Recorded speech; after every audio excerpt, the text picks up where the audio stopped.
السلام علیکم۔ امید کرتی ہوں میرا یہ ناول آپ لوگوں کو ضرور پسند آ رہا ہوگا۔ نادیدہ عشق قسط نمبر 5۔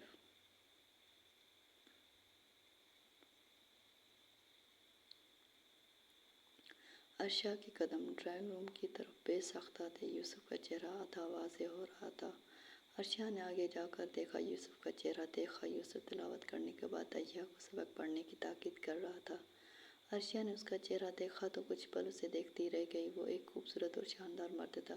یوسف نے بے ساختہ سر اٹھایا تو سامنے کسی لڑکی کو دیکھ فوراً سے نظریں جھکائی تھی، جس پر عرشا کا ارتقا ٹوٹا۔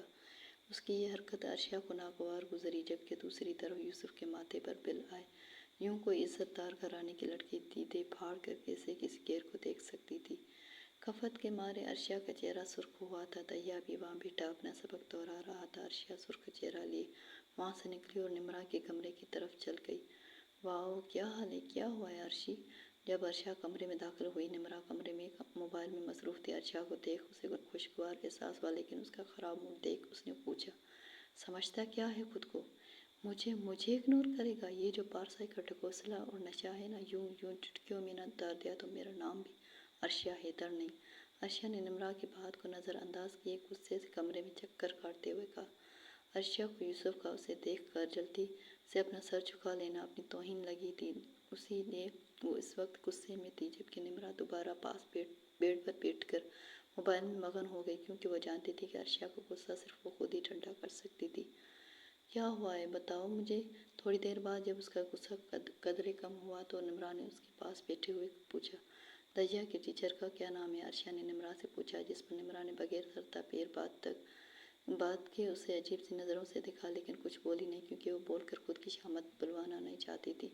پہلے تو قاری زبان پڑھاتے تھے، لیکن اب پاپا کا کوئی دوست ہے شاید۔ لیکن ہوا کیا ہے؟ نمرا نے اسے تفصیل سے بتائی اور آخر میں اپنی عادت سے مجبور بات کو پوچھ ہی لیا۔ وہ وہی شخص ہے، وہی جس کی خوبصورت کی تم سروے کے بعد قصیدے پڑھ رہی تھی۔ اس نے مجھے اگنور کیا، اتنا گھمنڈ ہے اسے اپنی خوبصورت کی۔ عرشا نے غصے سے بتا کر آخر میں وجہ بتائی۔ ارے وہ مسٹر ہینڈسم، نمرا نے جوش سے کہا، جس پر عرشا نے اسے گوری سے نوازا۔ بتاتی ہوں میں ایاز کو تمہارا اور انکل کو ایاز کا۔ صبر کرو، عرشا نے اسے دھمکی دیتے ہوئے کہا، جس پر نمرا کا چہرہ اتر گیا۔ یار وہ شاید واقعی کوئی شریف بندہ ہو۔ تھوڑی دیر بعد نمرا نے اسے سمجھانا چاہا، جس پر عرشا نے اسے پھر سے گوری سے نوازا تھا۔ یہ سب پارسا بننے کے ڈھونگ ہوتے، کوئی بھی اتنا شریف نہیں ہوتا۔ ایک بات بتاؤں تمہیں نمرا، عرشا نے نوسط سے کہا۔ آخر میں اس کا لہجہ پر اصرار ہوا تھا، جس پر نمرا نے کہا، تمہیں پتہ ہے ویسے پیسے میں بڑی طاقت ہوتی ہے، یہ ہر چیز خرید لیتا ہے، کسی کا سکون چھینتا ہے تو کسی کا اعتبار، کسی کی عزت چھینتا ہے تو کسی کی پارسائی۔ عرشا نے پر اسرار لہجے میں مسکراتے ہوئے کہا۔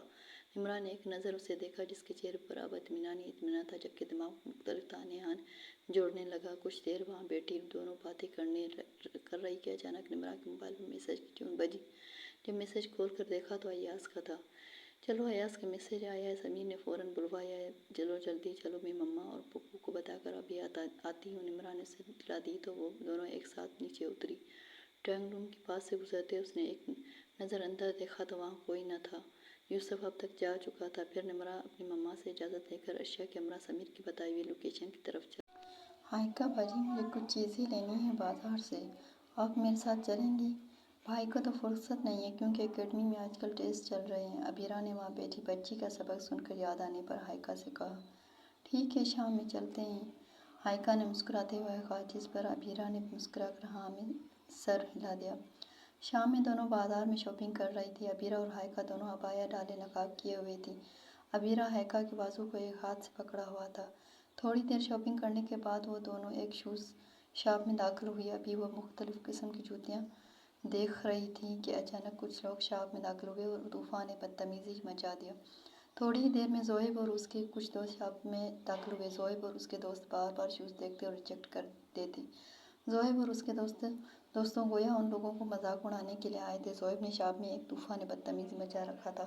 ہائیکا لوگ جو وہاں بیٹھے جوتے لے رہے تھے، شوز لیے بغیر اٹھ کر باہر جانے لگی۔ اب ان کا ارادہ کسی اور دکان سے جا کر لینے کا تھا۔ عبیرہ نے ایک ہاتھ سے ہائیکا کا ہاتھ پکڑا ہوا تھا۔ دونوں وہاں سے باہر جانے لگی تو زوہیب نے ایک نظر پاس سے گزرتی عبیرہ کی آنکھوں میں دیکھا اور بے اختیار آگے بڑھ کر اس کا ہاتھ پکڑ لیا۔